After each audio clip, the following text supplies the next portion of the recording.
Okay, now we're going to take a look from a slightly different angle, which might also help you as you practice these drills on your own. Alicia's going to be starting from the beginning of the progression, again on her back with her belly up, with her arms placed as you see, and she'll pull past the pole and fly away with her face in the water. Very good. And that's exactly what we want that to look like before you move on to the next step. Alicia will one more time show us the rock back, or the wood duck position we call it. We're from Minnesota, so we think that's funny. Very good. Next she will do the partial depth, where she doesn't go all the way to sitting on the bottom of the pool. She'll just be standing. And we'll do the 45-degree angle extension and flyaway.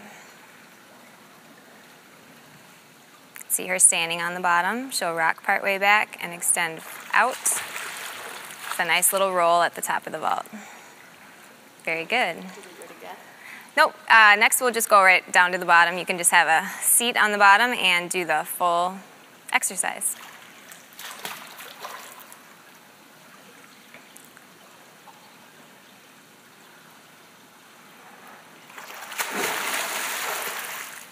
As you see.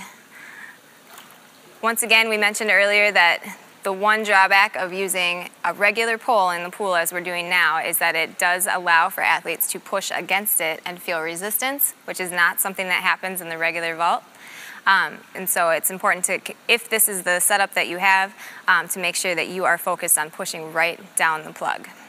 Next, we're going to make sure to see that J shape in her shoulders as she inverts and extends, making sure her shoulders come directly under her hips.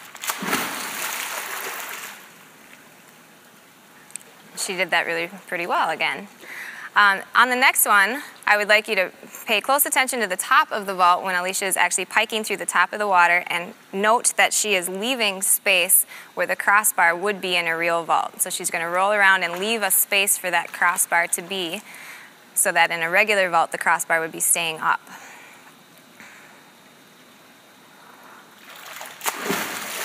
Nice pike, and the crossbar is not very big, so it doesn't need a lot of room, but it does need a space, just like Alicia showed there. Next, she's going to show a common mistake that people make at the top of the vault, where they actually will sweep out the space where the crossbar would be with their arms, and we don't want to rehearse that in the pool because then it's more likely to show up in the actual vault. So she's going to show you that mistake next. And oftentimes, people don't notice this because they don't actually have the crossbar in the water. You can see how her arms went past, and that would have taken down a crossbar in an actual competition or in a practice. So let's do one more, just really good one, when you've caught your breath.